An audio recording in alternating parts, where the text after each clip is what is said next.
Ay.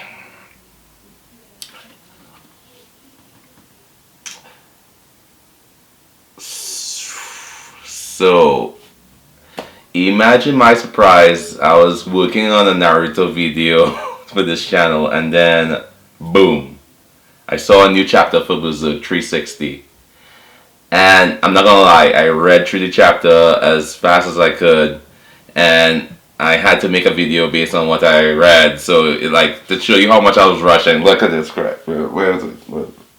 Oh, right here. You see this? You see this?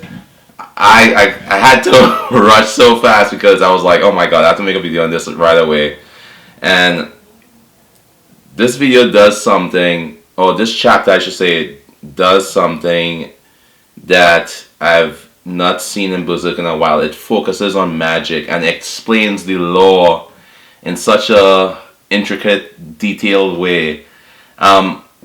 So we'll dive into that, right? What happens in this chapter is insane. I know, and hey, spoilers. So I'm just gonna get to some of the things, right? So one of the things that obviously was like, is like you saw Skull Knight finally come to Guts to talk to him, and the chapter ended there, right? But I'm gonna go back and talk about everything. But it's just so much that happened in this chapter that, oh my god.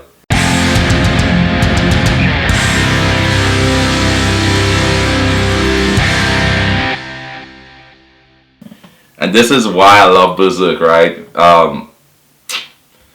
The build up, it like what I'm doing right now, not just diving into everything, like the build up, it's just so much to take in.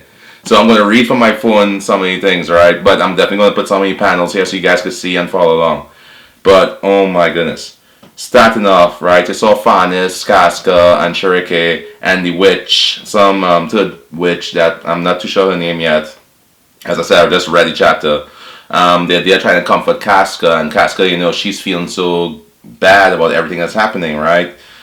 She says, when something reminds me of the old days, it's like I'm suddenly dragged back to that place, to the time it's right in front of my eyes. And she's like, Miss Casca, don't you? His face, his voice, I can't. A dreaded shadow covers me, and then the witch puts her to sleep, right?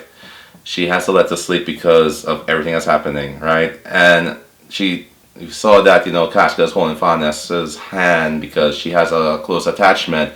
And this scene is bittersweet because, one could argue that, I'm not taking anything away from it, right? But one could argue that because of Farnes's haste actions, the curse on Casca has been intensified to this second stage right now, because back in Casca's mind, when they got the heart and the heart had the thorns in it, they infused that into Casca's doll body, and Shirike was like, hey, it seems like this is a very powerful curse, and now we're seeing the effects of that curse. So again, time will tell how bad this thing goes, right? Clearly it's very bad. If anytime she sees Guts, hears him, smells him, she goes crazy, it's just kind of sad. We see how Farnese has graduated to be a witch. She has on the witch outfit, she's cool, and she looks like one of the older ladies there, right? Well, she's not as old as the granny witch who's talking to everyone, but she's an older adult for being a witch, right? Apparently these guys were learning since they were kids. But this is where magic is explained a little bit.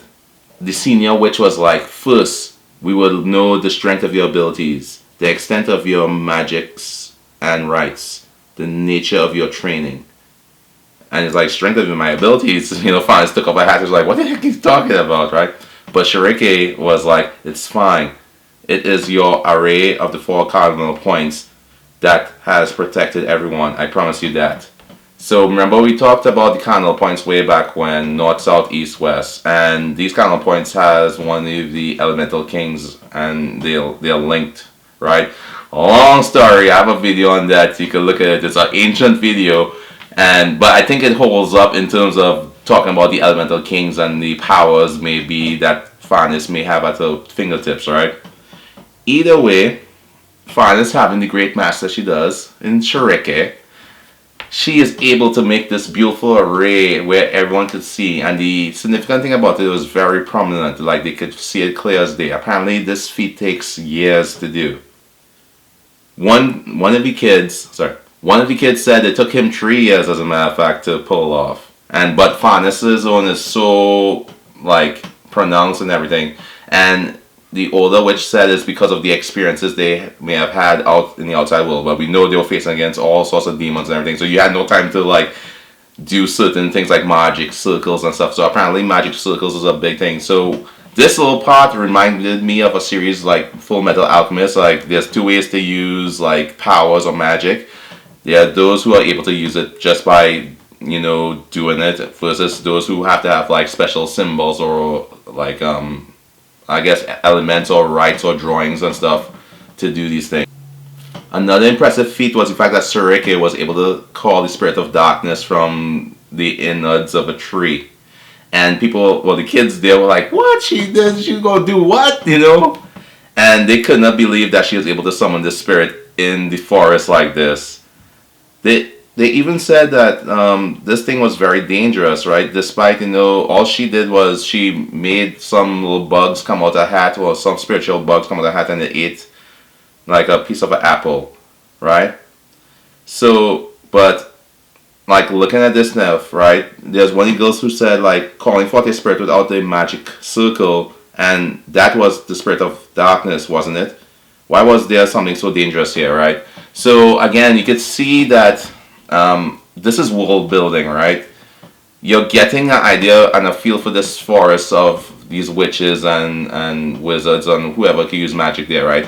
You could tell that a lot of them are inexperienced when it comes to fighting and battling, and this is a very significant point because these guys are very innocent. They don't even call spirits and stuff yet.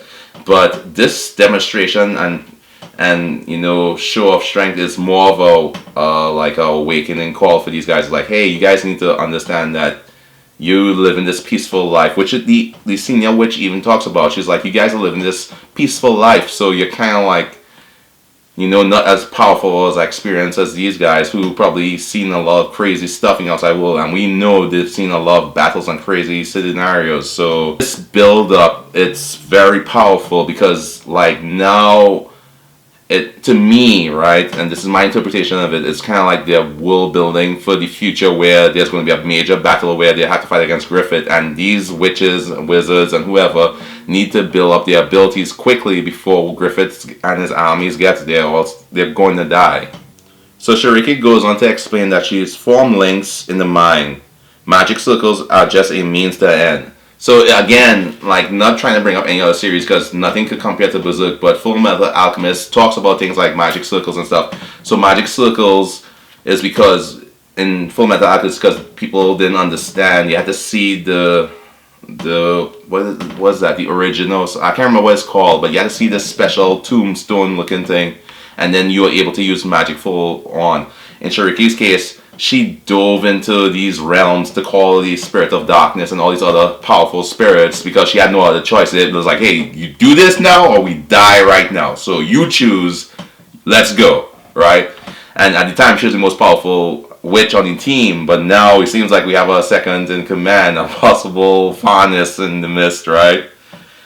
And another thing, the fact that there's two witches now, it shows the importance of magic in the series. So it's going to be a lot of magic playing forward in this series right now, right? One thing I love about Miura, right? He doesn't spoon feed you like in other series where it's like, oh, this move is happening because blah blah blah, and I'm breaking it down. He tells his story in like a very competent way where he assumes that his readers are very intelligent and they're able to understand where he's coming from, right? So Sarike, by just saying, this one's harmless and you're always out here studying and practicing while it watches from the hollows, it shows that no matter where you are at in the world of Berserk, there's always spirits around. And this is significant, again, because you're going to see that magic plays a part where you could summon these beings from anywhere to help you fight whatever was going on or create certain situations that might be more favorable, right? So magic is very important. And this is why it makes more sense as to why Griffith wanted to kill Flora back in the day, because she was a competent witch, and man, as I said, this chapter is just deep as hell, right? So you see, older senior witch says magnificent to the residents of this place, grown accustomed to peace, right? And visitors such as you guys could be quite stimulating, right? So she's asking them what type of studies would they like to focus on, and would you bestow us the magetics of healing, specifically the means to mend the soul. Listen to that, right? Mend the soul. We were thinking, okay, mending the soul because obviously what happened to Casca, her soul is still somewhat damaged. So mending the soul in that sense, yes, cool. But we have to remember, more importantly, Guts and where he's at right now. We're thinking Guts is like, he's a very strong individual, but he must be at his breaking point. And remember, he has that demon looking inside of him. So sooner or later, that thing is going to come out. And the last time we saw it is like, okay, I see you have your friends and stuff. I'll bide my time. I'll wait. And it goes back to like how Muriel builds the world. So he's putting this in his back pocket because sooner or later something's going to happen to either Guts or Casca where there's going to need some type of mending of the soul. So remember that. These are powerful words, man. So they're saying, and we do have someone perfectly suited for healing the heart, right? So again, this is focusing on Casca to me a little bit because healing the heart, the soul, and the only person we know who's broken completely right now or shattered is Casca. If you wish to do that, right, I'll pitch in. That's what the witch is telling them, right? And she's like, now, Shiriki. And she's like, yes. He's like, beyond the spirits native to the natural world, there is a deeper realm. Would you have an interest in mingling minds with the daemon? Demons are demons. It's a nice fancy. I don't know why they're doing that now. I saw that in Final Fantasy 15. They call them demons too. But it's a demon, pretty much, right? Woo! Daemon, usually you're only initiated when you become a full-fledged mage, right? Daemon, say yes, Shiriki. The daemon do not belong solely to the hereafter in life. They were human, heroes and sorcerers among them. She who aided you in your dream, my old friend, is one of them. So, you hear that?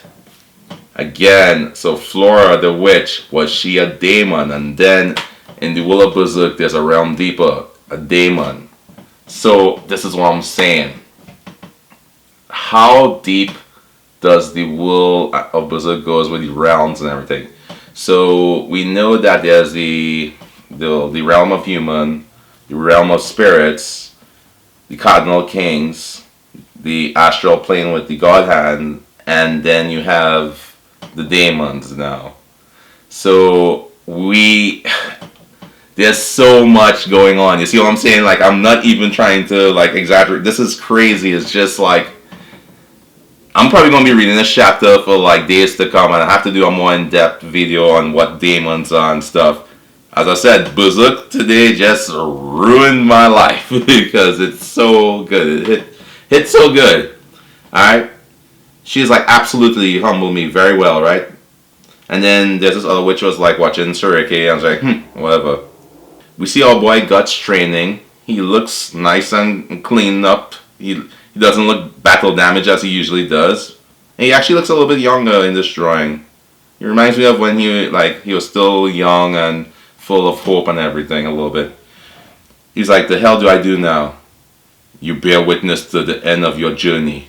Skull Knight finally showed up, as I mentioned earlier. It is not always a happy thing. Muriel has a way of storytelling that I've never really seen in a lot of series. It is very mature. He doesn't take you for a fool. He leaves things up to interpretation. And the fact that he introduced a new type of spirit, a new deeper realm, maybe they exist on the astral plane or not. I doubt they exist on the astral plane because we saw when we went there is like apostles and stuff like that. So they might be deeper than that. Oh my gosh, it's just like, what the hell is happening? We need backstories. I know some people argue you don't want to know what happened in the past so much because it gives you that nice feeling of mystery and all kind of stuff. But I am so curious now to know the full backstory because it feels to me that there was some major war, which yes, we know it's a major war, but like, why it is demons exist further still. What are they? I mean, who controls them? Are they part of the Element King's like army? Are they just individual demons by themselves, or demons? Sorry, is the like apostles a part of them? Like, what the hell is going on? It's so many things, guys. Like, oh my god! Like, I can't. I don't understand how Miura thinks of these brilliant things, but I'm not even joking. This is brilliant. Like, how do you write this stuff? And yeah, I guess I can understand. You take a hiatus and you have time to think about brilliant stuff. Like, I wish I understood how Miura makes these things. It's like his mind is on another level when it comes to his writing. It's like, it's so deep. Every chapter of Berserk creates something new. Some new type of technique, some new type of like way, some world, something new. It's like, it's always something new. And honestly, it's kind of like, man, it's just brilliant. Like, the world is ever changing and it feels alive and real, you know what I mean? It's kind of like how we're dealing in this situation right now that's going on in the world. Berserk is similar in the sense that, it feels like a living, breathing manga. It doesn't feel like generic. It's like they introduce one thing and that whole concept stays there the entire time. Things keep changing. It keeps evolving. This is a good chapter. I don't know what else to say. It's brilliant. I'll have to make a more in-depth video because, again, they're talking about magics and stuff, so we have to do research on demons and everything. But it's like, this is deep, guys. Like, magic is going to be a more prominent part, in my opinion, coming on. So, hey, you guys tell me what you think and comment below. What do you guys think is going to happen? Do you think magic is going to play a more heavier role in the series going forward? Is Guts going to be fully healed? Like, what are we going to see moving forward? You guys, please comment below and like and subscribe. Share this video. And hope to see you guys again. Telling me what you guys think. Please, it's important. I need to know because this is such a deep chapter. I'm still in shock. Take care.